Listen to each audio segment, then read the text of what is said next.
al-Sakami, which managed to fly out of his pocket, through the explosion, and onto the streets of Manhattan below. So, 4 different black boxes, made from the most resilient materials known to man, were destroyed. Yet, a passport, made from a fragile material known as paper, managed to survive? Who writes this stuff? Ted Lepatkowitz, spokesman for the National Transportation Safety Board, told CBS News that it's extremely rare that we don't get the recorders back. I can't recall another domestic case in which we did not recover the recorders. Turns out Ted's right. Nicholas DeMasi, a firefighter who helped the recovery efforts, claims in the book, Behind the Scenes, Ground Zero, "At one point, I was assigned to take federal agents around the site to search for the black boxes from the planes.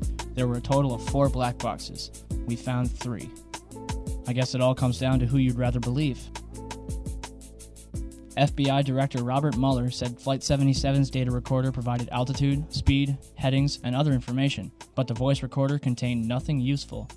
And Donald Rumsfeld said the data on the cockpit voice recorder was unrecoverable. As for Flight 93, it was the only flight where the cockpit voice recorder was recovered. It was played for the families in April 2002, but not before they signed an agreement saying that they wouldn't talk about it. They couldn't even take notes. And for some reason, the last 3 minutes of the tape was unaccounted for. The FBI had no explanation for the discrepancy. Why would the 9/11 Commission tell us Flight 11 and 175's recorders weren't found? Why would Robert Mueller tell us that there's nothing interesting on Flight 77's? What's on the last 3 minutes of Flight 93's cockpit voice recorder? These are vital questions that need to be answered. It's an interesting postscript that Flight 93 was spotted on April 10, 2003 at Chicago's O'Hare Airport by David Friedman, a United Airlines employee who records all of his flights. The tail number, N591UA, was spotted on Flight 1111, a United Airlines 757. And according to the FAA, both N591UA and N612UA, Flights 93 and 175, are still valid. But Flights 11 and 77 are listed as destroyed. Not to mention that they were not even scheduled to fly on September 11th. Next, what about the cell phone calls? For starters, the calls themselves are extremely peculiar.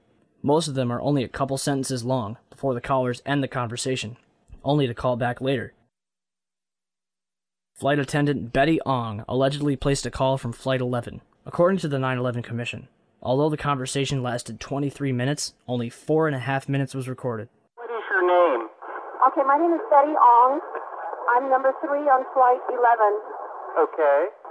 And the cockpit is not answering their phone.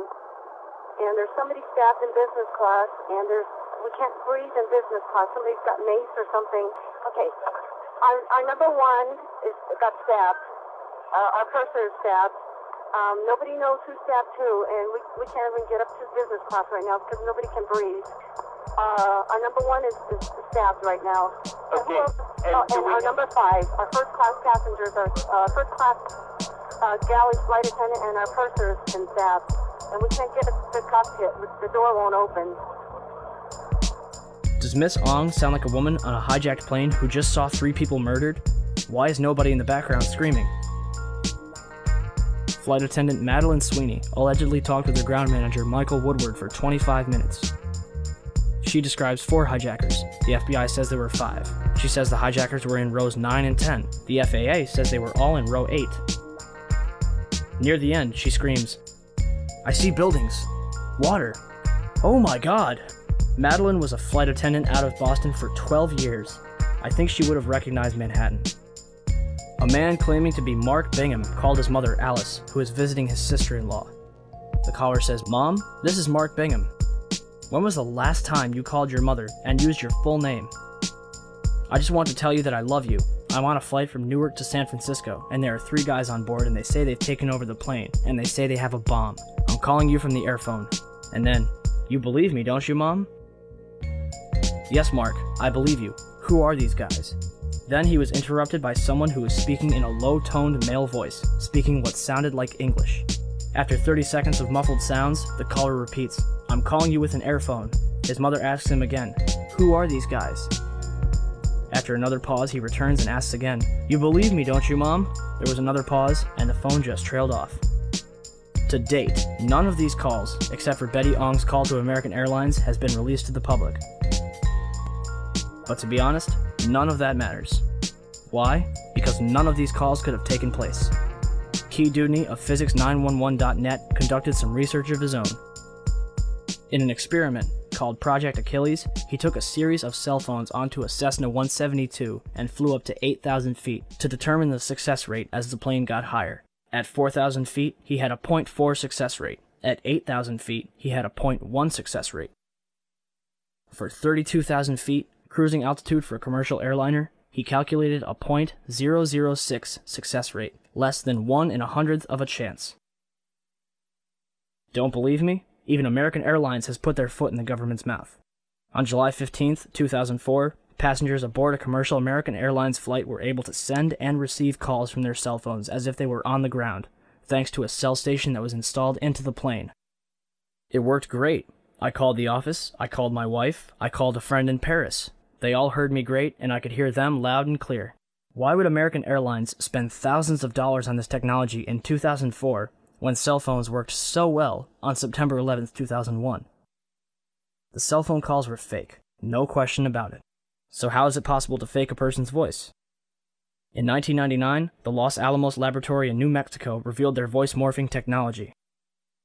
General Carl W. Steiner, the former Commander-in-Chief of United States Special Operations, declared on tape, "Gentlemen, we have called you together to inform you that we are going to overthrow the United States government." Another example was Colin Powell, saying, "I am being treated well by my captors." With just a 10-minute recording of somebody's voice, they are able, in almost real time, to clone someone's speech. Steiner was so impressed, he asked for a copy. So what about the hijackers? On September 14, 2001, the Department of Justice released the names of the alleged 19 hijackers. But on September 23rd, the BBC reported that Walid al-Shehri was alive and well in Casablanca, Morocco. They also tracked down Abdulaziz Al-Amari, who was an engineer with Saudi Telecom and lost his passport while studying in Denver.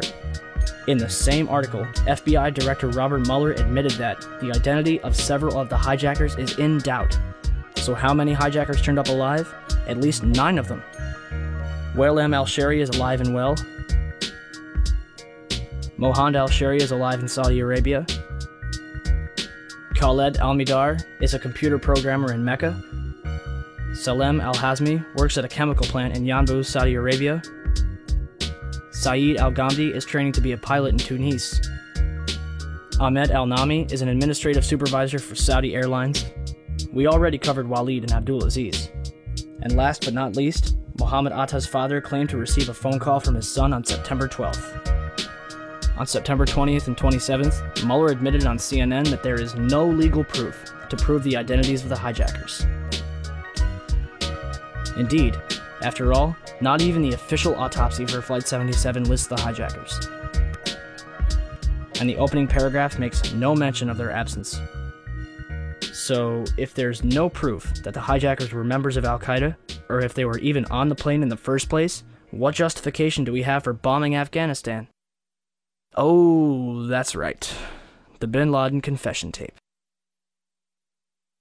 On December 14th, 2001, the government released a tape, allegedly of Bin Laden confessing to the attacks of September 11th, which they claimed to find in a house in Jalalabad, Afghanistan. Except there's a number of things wrong with this tape. 1. The tape itself is of very poor quality. And 2. The man in the video looks and acts